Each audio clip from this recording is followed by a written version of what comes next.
Halo, Shalom, selamat malam. Kembali lagi kita bertemu di dalam konten kesaksian nyata Roland pada hari ini. Dan saat ini saya sedang berada di Surabaya karena ada pelayanan dan saat ini Tuhan mengingatkan saya akan satu kejadian yang pernah terjadi. Kejadian ini sebenarnya belum lama, kira-kira di tahun lalu, yaitu di tahun 2025 awal, sekitar bulan Januari Februari 2025. Saat itu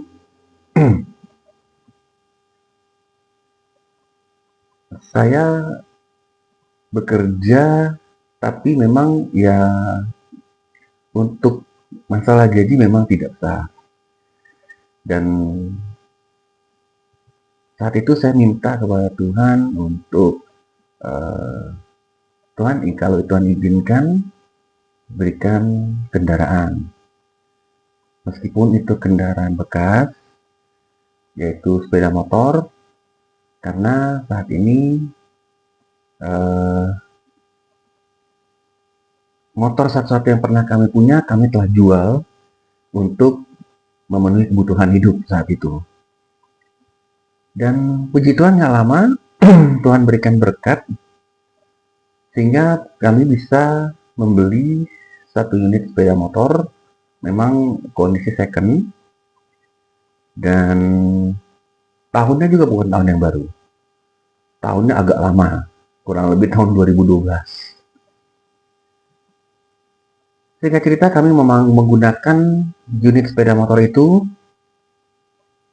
untuk segala macam aktivitas. Dan unit sepeda motor itu bukan bodong ya, tapi lengkap surat STNK BPKB. Jadi aman untuk kami pergunakan kemana-mana. Nah, di saat itu, unit sepeda motor tersebut kami gunakan untuk segala macam aktivitas. Aktivitas bekerja, aktivitas keluarga, kemudian juga untuk aktivitas ke gereja. Tiba satu ketika, mungkin karena termakan usia ya, namanya kendaraan sudah berumur ya. Tiba-tiba kendaraan tersebut mengalami yang namanya kebocoran. Bocor oli dengan bocor bensin.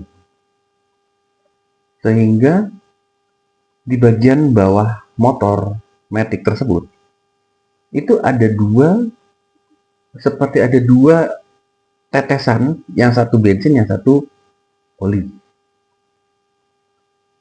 Saat itu saya bingung. Saya berkata, Tuhan, kalau motor ini rusak, kami nggak bisa ngapa-ngapain lagi. Karena jujur ini satu-satunya kendaraan yang Engkau berikan kepada kami untuk segala macam aktivitas kami sampai kepada aktivitas ibadah.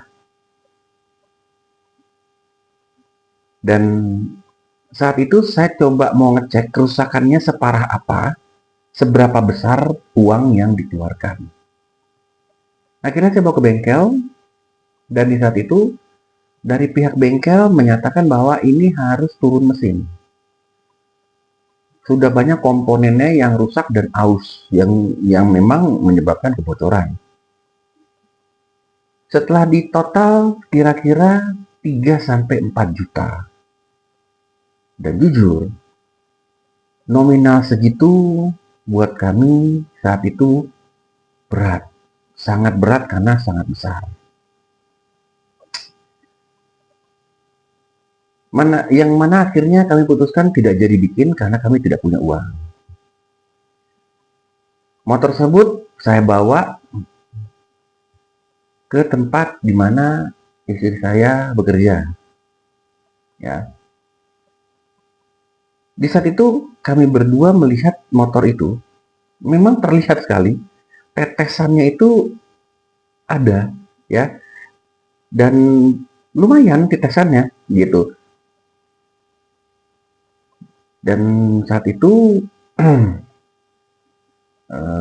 saya masih ingat bahwa uang di dompet saya itu hanya sekitar 35.000.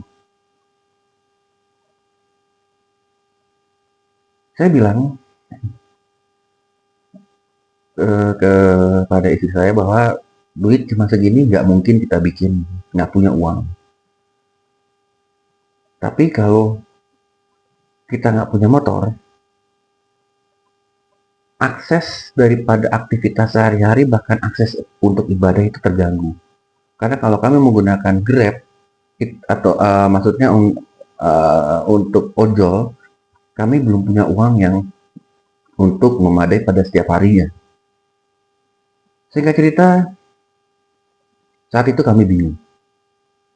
Sementara oli dengan bensin terus menetes. Tiba-tiba Tuhan secara audible, ya, secara audible berkata di telinga saya, dan itu cukup jelas. Tuhan berkata bahwa uangmu 35.000, ambil 15.000 untuk makan dulu di warteg. Ini nyata real, karena memang saat itu saya belum makan. Kenapa saya belum makan? Karena saya pusing dengan motor ini udah rusak. Kondisinya udah rusak ya, karena udah bocor. Nah, suara itu jelas. Uangmu 35.000, ambil 15.000 untuk kamu makan di warteg, supaya nggak pusing di jalan. Setelah makan di warteg, 20.000-nya kamu bawa motor itu ke tempat cuci motor. Saya kaget. Tuhan, yang kami butuhkan 3-4 juta untuk memperbaiki motor. Bukan 20.000 yang ini untuk cuci motor. Di saat saya ngebatin seperti itu, suara itu audible lagi. Bahkan mengulangi perintah yang sama secara lebih jelas, lebih clear, dan lebih tegas lagi. Dikatakan bahwa 15.000-mu pakai untuk makan di warteg supaya kamu nggak pusing di jalan, dan sisanya 20.000 bawa cuci motor itu. Waduh, ini udah 2 kali. 2 kali Tuhan berkata yang sama, bahkan lebih tegas lagi. Dan akhirnya saya bicara dengan istri saya bilang hal ini. Dan istri saya bilang, waduh, kalau sampai dia mogok, gimana? Ya, saya bilang kalau dia mogok, Tuhan, saya berat dorongnya. Tapi di saat itu, saya cuma berpikir begini, saya akan coba lakukan. Karena saya yakin, penyertaan Tuhan, perlindungan Tuhan, sebelum kejadian motor ini bocor, itu sudah terlalu banyak. Apalagi pertolongan Tuhan sudah banyak. Jadi saya yakin, kalau Tuhan yang perintahkan, ada maksud Tuhan di balik itu. Akhirnya saya ikutin. Saya bawa motor, saya makan dulu di warteg, seharga 15.000. Setelah dari warteg, saya bawa motor ini ke tempat cuci motor. Nah, di tempat cuci motor, sementara dicuci motor ini, saya waspada, dak-dikduk saat itu. Saya berkata, Tuhan, ini kalau sampai mati mesin, saya dorong loh. Nggak kuat saya dorongnya. Nah, singkat cerita, saat itu, setelah selesai dicuci motor itu, saya start, langsung hidup. Tapi saya perhatikan nggak ada yang netes lagi. Baik oli, baik bensin, nggak ada yang lagi netes. Tapi disinilah pemikiran seorang manusia ya. Saya berpikirnya, oh mungkin karena habis dicuci. Jadi dia bersih. Jadi belum netes lagi. Nggak tahu kalau ntar, karena baru dicuci aja nih. Nah, akhirnya saya hidupin mesin, nyala motor itu. Masih nyala, saya bawa. Saya bawa sampai ke tempat kerja istri saya yang semula, yang tadi. Di situ saya standar 2 motor tersebut, dan kami sama-sama melihat ke arah bawah. Kok nggak ada yang netes ya? Kami lihat lagi, bener-bener nggak ada yang netes. Bener-bener nggak ada yang netes. Tapi tetap, saya berpikir, oh mungkin abis dicuci. Tapi nggak tahu nih kalau ntar malam. Nah, inilah manusia. Seringkali kita sudah melihat pertolongan Tuhan langsung terjadi saat itu. Tapi kita masih meragukan bahwa, oh ini karena kebetulan. Nah, itu saya alami langsung saat itu. Akhirnya singkat cerita, kami bawa pulang motor itu, dan di rumah yang kami kontrak saat itu, kami parkir motor tersebut, kondisi standar 2, dan di bawahnya kami pakai kertas putih. Jadi kalau dia ngocor nantinya di tengah malam, tadi jam berapa, kalau oli pasti langsung bertanda hitam di kertas putih. Kalaupun dia bensin, pasti basah dan bau bensin. Udah, kami taruh kertas putih di bawah motor, kami tinggal. Dan saya juga saya masuk ke rumah, saya tinggal, saya nggak mau pikirin lagi, karena saya nggak mau jadi pemikiran yang berat saat itu. Udah bagus di motor, hidup sampai ke rumah lagi. Yang kita khawatir tadi kalau dia mogok, karena bocornya itu barengan netes oli dengan bensin. Nah, singkat cerita pada pagi harinya, saya penasaran, saya langsung dengan istri langsung lihat kondisi motor, kertas putihnya tetap putih. Tidak ada tetesan oli, tidak ada tetesan bensin, dan tidak basah dengan bensin, tidak ada bau bensin. Saya dengan istri langsung, puji Tuhan. Kami langsung berkata, puji Tuhan. Tapi, saya mau lebih memastikan lagi. Saya bawa ke bengkel. Dan Bapak Ibu tahu bengkel berkata apa? Jadi, montir yang mengklaim motor itu rusak pertama, kami bawa ke montir itu lagi. Kemudian dia raba bawah motor. Dia langsung kaget, dia bertanya, Bapak bikin di mana motornya? Saya bilang, saya nggak bikin, saya nggak punya uang.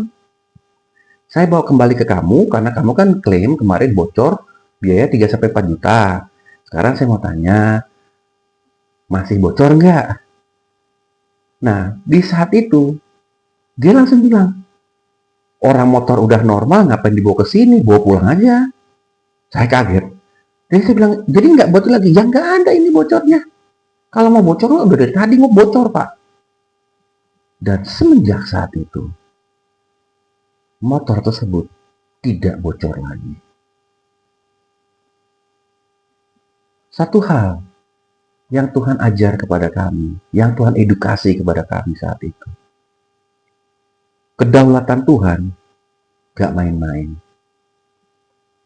Bukan hanya manusia, Tuhan perhatikan, Tuhan beri mujizat, kesembuhan, pemulihan ekonomi, dan lain-lain.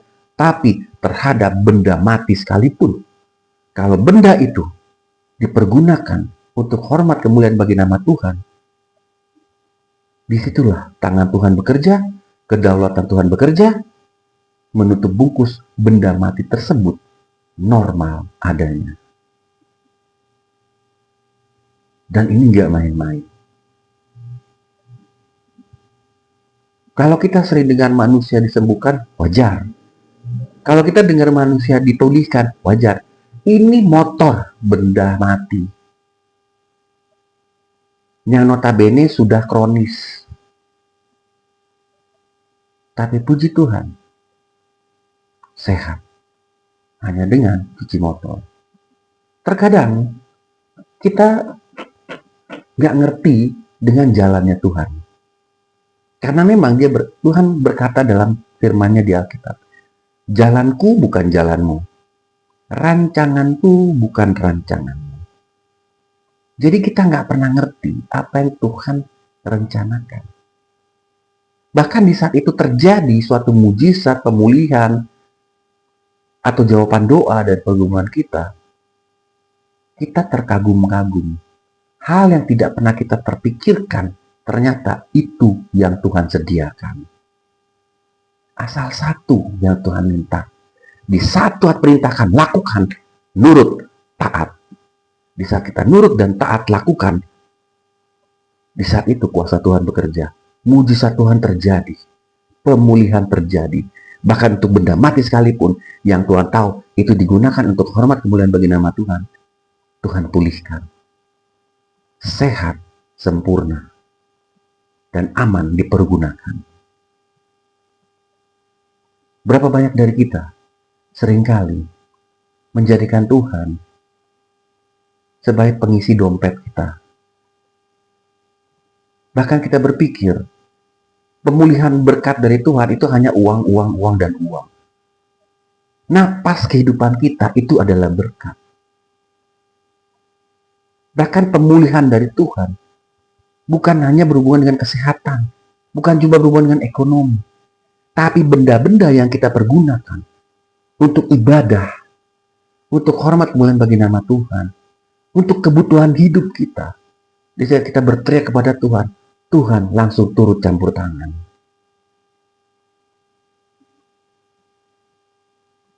Disinilah Tuhan melihat ketaatan. Tuhan melihat iman dan langkah iman. Bisa dibayangkan kalau saat itu saya masih ngeyel, sudah bisa dipastikan motor tersebut mati total. Karena bensin dengan oli ngocor terus, udah pasti kekeringan. Nah, kalau mati kekeringan berbahaya.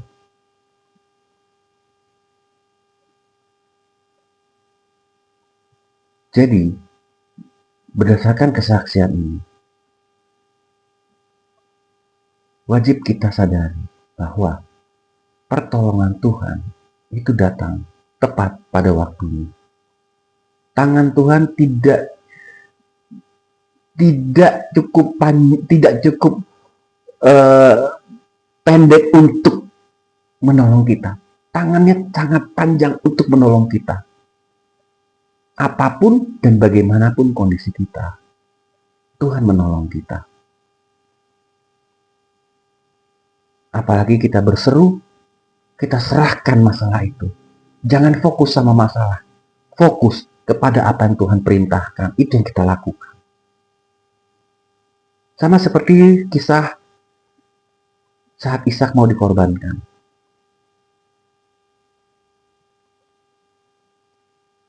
Ishak adalah satu-satunya anak yang dijanjikan Tuhan kepada Abraham. Tapi di saat Tuhan berikan Ishak setelah sekian lama pergumulan Abraham dengan Sarah, tiba-tiba Tuhan minta Ishak untuk dikembalikan kepada Tuhan, diserahkan kepada Tuhan sebagai korban bakaran. Berarti dibunuh. Dan pada saat itu, apa yang Abraham lakukan? Abraham tidak debat dengan Tuhan, enggak. Dia tidak marah kepada Tuhan, enggak. Dan yang paling terutama, Abraham tidak berkata, ini kan anak saya Tuhan, satu-satunya, tidak. Abraham hanya siap menuruti perintah Tuhan. Ketaatan seorang Abraham, Tuhan lihat.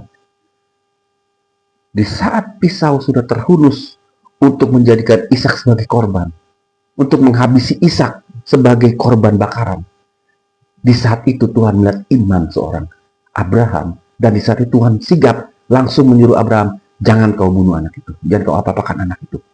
Dan Tuhan langsung kasih penggantinya. Saat itu seekor domba yang tertambat di semak. Itulah Tuhan. Di saat kita taat, nggak usah pikir-pikir panjang, nggak usah ngeyel, nggak usah debat-debat kusir sama Tuhan. Di saat kita lakukan, percaya, Tuhan sudah siapkan gantinya. Dan di saat kita lewati apa yang Tuhan perintahkan, kita lakukan, di situ iman kita naik level.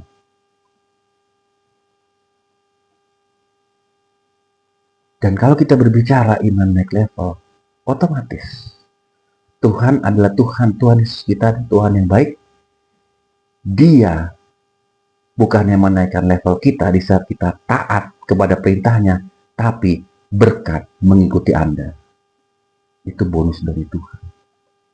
Mau itu kesehatan, mau itu ekonomi, mau itu pekerjaan, itu akan mengikuti Anda. Karena Tuhan